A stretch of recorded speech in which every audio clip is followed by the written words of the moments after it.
We are live. Ladies and gentlemen, welcome to this week's instalment of the Weekly Wellbeing Show. I'm really honoured to have actually an old school friend that we found out a few years ago that we kind of reconnected in Paul Sweeney. He's the CEO and director of Black Pear Electrical, and he's joined us today. So welcome, Paul. How are you, buddy? Yeah, very well, Nick. Thanks for having me on. Don't you worry about that. Don't you worry about it. Thank you for agreeing to jump on the show. For those guys and for listeners of our Leaders Insight show who aren't familiar with the Weekly Wellbeing, we started IsoNation some 14 weeks ago now, and I think we got some impressive stats. We've reached out over 400,000 people through this amazing collective. The aim of IsoNation was to create a collective group of business owners, business leaders who are going through quite a challenging time. So a support network through the changing landscape during, post, and Corona. And that's quite a deep and meaningful show, the Leaders Insight. What we wanted to do, we wanted to have a bit of a lighter show, a bit of a show that kind of put a bit more time and effort around the business leaders and how they were looking after themselves, because we can't look after our business, our people, our cash without making sure that we're mindful, safe, sane, and in good mental, physical, and emotional health. So that was what it was for. It's been a really nice show. We always also like to round it off with some good news, and I think we're in for a cracker of a show in Paul. So before we go forwards, Paul, can you just tell us a little bit more about Black Pear Electrical, your business, and what you do? Yeah, well, we are electricians. First thing, if it involves a cable, we can put it in. But the core of our business is compliance testing. So we provide legal audit trails for keeping buildings safe. We look after emergency lighting. We design, install, maintain that. The core of what we do is compliance testing. So we'll test the electrical infrastructure in buildings, making sure that it's all still operating correctly, that it's still all safe.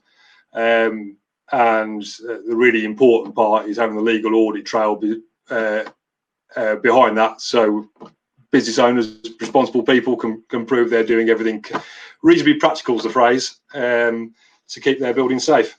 Excellent. And you know what? It's ironic, really, because post COVID-19 and Corona, I think the whole essence now of everyone trying to get back to work safely is making sure, one, that the staff feel comfortable, that the environment's safe, two, that the employers feel like they're providing the safe environment for people to operate effectively. I suppose you've been doing that before COVID came about, in terms of from a compliance perspective, to obviously give confidence to your clients. How long have you been operating? How many people you got working for you, buddy? We've been going since 2013. We've got 9 engineers out on the road, a couple of us in the office. We look after several sectors, from social housing, hotels, education, and manufacturing. Fantastic. And I know that your husband and wife team, you and your business partner and your wife, Emily, run the business. Yes. And actually, that leads on quite nicely to the first element of the Weekly Wellbeing Show, because I talked about it, touched upon it in the introduction, Paul. You know what it's like when you run a business. Luckily, you can talk to your missus about what's going on in work if you ever want to do that by the time you get home, if you haven't had enough of each other. But I can't do that. I can talk to my wife a little bit, but quite frankly, she's not really interested. She's got her own concerns. As a business leader, joking apart, it's a very lonely place, and it can be a really stressful environment. And as a result of that, we do find a lot of people who aren't, they find that they don't have a release. And a period like COVID-19 and going through this situation, it can provide a real stress. So what I'm keen to do is find out how our guests have dealt with this situation, how you've kept yourself mindful. So can you tell me a little bit about what you've done to make sure that you've kept yourself sane essentially through this? Yeah, it was taking a bit of time for myself. Again, I suppose, on a sort of maybe slightly selfish level. Got back into some exercise, which I'd let slip. Got back into cycling. Put myself on a bit of a diet and dropped a couple of necessary pounds. Excellent. Sort of taking that time, and also making the most of the family time. Very fortunate position that we could do that with the slow down the business. So I don't want to. Yeah, I've enjoyed having the time without the pressure of the business. Almost that little bit of a switch off for a couple of weeks, just to enjoy time with the kids and take that time. And it's helped me reintroduce the work-life balance with some good habits I've put back in. I want to maintain those as we're coming back to life now. Where business is getting going again. Working hard to maintain those good habits we put in and keep that balance there. You know what? There's a couple of things you mentioned there, and I'll talk about them. It's amazing. You felt almost guilty enjoying the fact that you had a bit of time to reconnect with your kids, and it's bizarre, isn't it? Because as business leaders, we're the last people to be looked after, and actually, the other piece that you said there was the good things that we've done. We want to make sure we do them because as humans, we are creatures of our habit and our environment, and we're creatures of really good habits, and we're really creatures of really bad habits. The one thing that I don't want us to forget is the good stuff that we've got from it, and we'll touch on the good points. You know, there's been some extreme negatives, loss of life and businesses, but there's been also some good points, and everybody has said, including myself actually, that I've been more patient with my children, I've reconnected with my kids, I've spent more time outdoors in the last 3 months than I have done in the last 3 years, and it's actually really important. And what you caveated that with is saying, I hope I really stick to it. And I think what we'll be doing with a lot of our weekly wellbeings and a lot of our leader insight interviews, we'll be doing some follow-ups just to make sure that, when we were talking about what we'd like to do, that ideal, hoping we do. And that genuinely, I really do. I really hope that we maintain the work-life balance. There's no such thing as work-life balance. Let's be honest, Paul, for business owners, especially at certain times of the year when you've got heightened demand, or at certain times of a business development, at that early stage of development, it's very difficult to have work-life balance because you've got bills to pay, you've got deadlines to meet, you've got customers to support and satisfy, you've got service line agreement, you've got a whole host of things that mean you don't get chance. We've had a chance to rewind. We've had a chance to take stock of what's been happening in our lives, and it's been really, whilst there's been some negatives, actually I think the positives have done some way to make it, it's been an element where we found it worthwhile. So thank you for being so honest, and you know what, the fact that you were hesitant to say you really enjoyed the fact that you've been able to everyone's the same, so guilty, we feel so guilty, and actually we need to lose that moving forwards, but that's certainly something that takes a bit of time. We always like to have a good news story, and it's really difficult because I've got loads of guests that would be really good to talk about how they've been really mindful, but there's not a good story attributed. I've got loads of potential guests that have got a really good story, but they haven't been so tight around the mindfulness. You've been perfect on both scores, and what I really like to do before we talk about the good news story is to talk a little bit more about, and we normally touch upon this in the Leaders Insight, about your people and how you're looking after your people. I'm a recruiter. I'm a people consultant, so not only do I talk to people about recruitment and benchmarking and building their employer brand, I also talk to them about employee engagement, and engaged organisations and engaged workforce are most effective and productive. So what I like to touch upon in the Leaders Insight is how organisations have been looking after their people. So tell us that you had a really intuitive story in the green room when we were talking beforehand. Tell us a little bit about what you've been doing to make sure that you've maintained contact with the guys and make sure that they've stayed safe, sane, and from a mental health perspective, you've looked after those guys.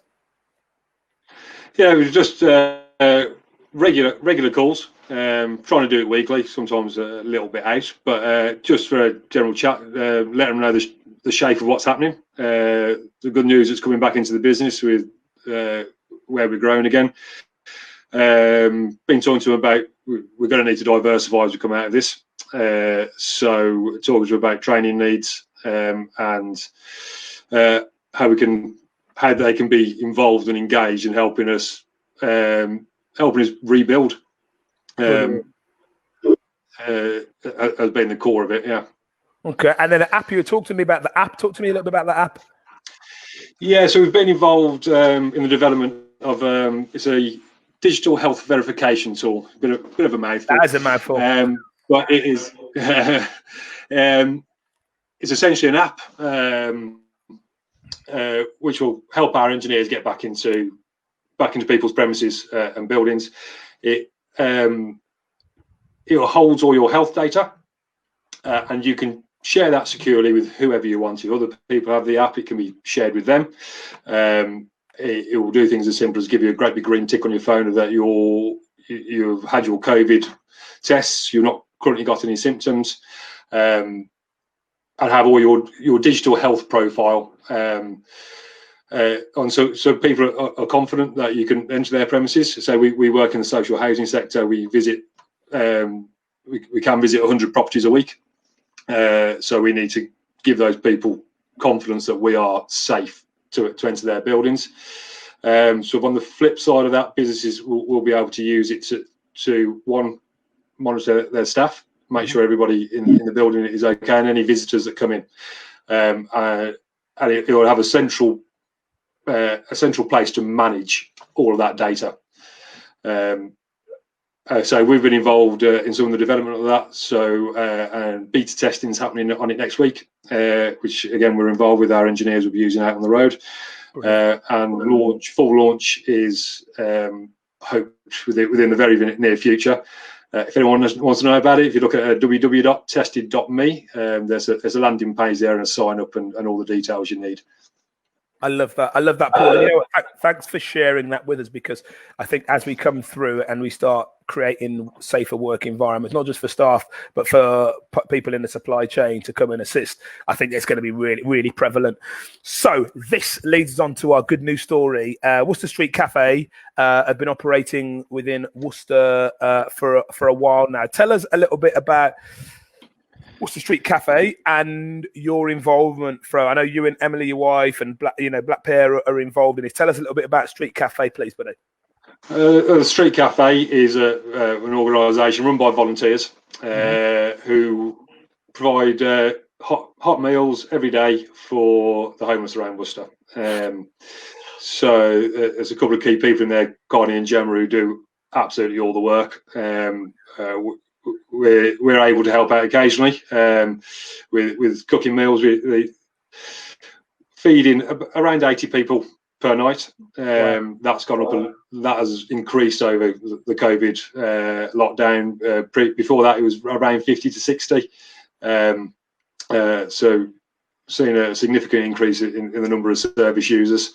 But Gemma and Carly work very hard to ensure there's a hot meal every night, and there is lunch packs for the following day, so goodie bags with some basic things in, just to help people out where they can. I love it. And you know what? Great work. One of the worrying stats was you've gone from 50 to 80. What do you think the reason for that shift was, Paul? The increase was almost immediate off when lockdown came in. Obviously, people's finances were put under a lot more pressure. There's people which would have lost employment. There is a direct time link to when lockdown happened to when the increase happened. And you know what? There's plenty of press at the moment around the school dinners, and what Marcus Rashford's done has been phenomenal. We don't realise, the school dinner situation. We don't realise that when kids are off in the summer holidays, that there's a meal that some families can't provide, or can't always provide, or who can provide it, but it takes finances away from other weekly spend. And I think 50 to 80 overnight, you can see the impact straight away. I think it's a worthy cause, and a big shout out to Adam Draper, who's the MD of Nurture Brands, because he's a friend of mine that's given me a whole host of top end shakes that we're gonna support the Worcester Street Cafe with, and it'd be really nice to come down and I'd like to lend my support on a few of the guys from Baxter Williams, and no doubt that's very much appreciated by everybody there. No, and I know it is. Listen, it's a great news story. It's not a great news story why we need to even have a street cafe, but you know what? That's another issue that needs to be addressed. But let's make sure that some people who can't provide a hot meal for themselves or the lunch the next day, it's really nice to know that there's a support network and there's a number of people who are doing this off their own back, cooking, cleaning, providing food, setting up, and more importantly, giving not just money, but giving their time for other people. And I think during the whole COVID thing, we've seen an increase in community spirit. We've certainly seen an increase in in a number of initiatives out there in the world, without making it a political thing around. Just be kind, just be nice to people and be kind. And if you've got time to give to anyone else, give it. Yeah. So I mean, that's Gemma and Carly have been doing this 5 nights a week themselves for the last 5 years, and it is just out of the kindness of their own hearts. They've committed that time. They have their own jobs and businesses. This is something that, and their families, and this is something that they do on top. So another shameless plug. If anybody wants to help out, if you can check out www.worcesterstreetcafe.com, and you can register there if you're able to donate any food, any time. Always looking for cooks to help out. Please get involved. That's amazing. Listen, there's no such thing as a shameless plug for something so worthy. We've got Gory on the phone, Chris Gore, who's commented, happy Friday, both. Thanks, buddy. Happy Friday to you. He's just said, where does a cafe operate from, Paul? Where is it, bud? It's now operating from the old Worcester fire station, opposite part of Worcester College there. Cadena in the cafe in the central Worcester next to Lloyd's Bank have been very generous with their property over the lockdown period. They allowed it to run from there. Very unbelievably generous with their time and the property. Yes, that's the chap. Shout out to Andy. Great work there. Thanks, buddy. And so now, as things are livening back up, we're back at the front of the old fire station. Beautiful. That it's 6 p.m. every night. Awesome. Well, I'll be there. I think you'll come and collect some of those shakes next week. You can have a few hundred cases of those shakes, and I'll come along Thursday. I'll probably come along Thursday night, Wednesday or Thursday night next week.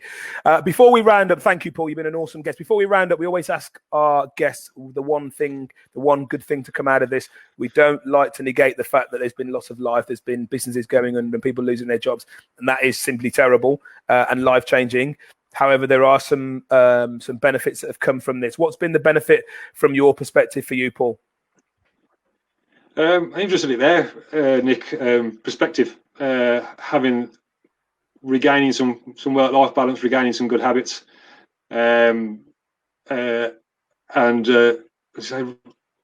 engaging with the family more. I mean, that's been the big positive I've come out of it. It's great to get to see the wider family again, the wider circle of friends. But from our little nucleus, it's been fantastic having the time. Oh, lovely. Well, I'm going to give my mum a hug for the first time in 4 months tonight. We drop the meat off every other Friday. And then before we leave, how many pounds have you lost? Because I know one of the other good things to come out of that was you lost a bit of timber. How much weight have you lost? 10 kilos so far. Wow, that should have been the first thing. Listen, Paul, a big shout out from IsoNation. Big shout out from myself, Nick Baxter at IsoNation and Baxter Williams. Big shout out to Black Pear Electrical. Big shout out to the Worcester Street Cafe for some of the sterling work. It's been lovely talking to you. Please keep in touch. Now you're a member of the IsoNation family, and we'll catch up very soon, buddy. Yeah. Great stuff. Cheers, Nick. All right, nice one. Thanks very much, Paul. Thanks.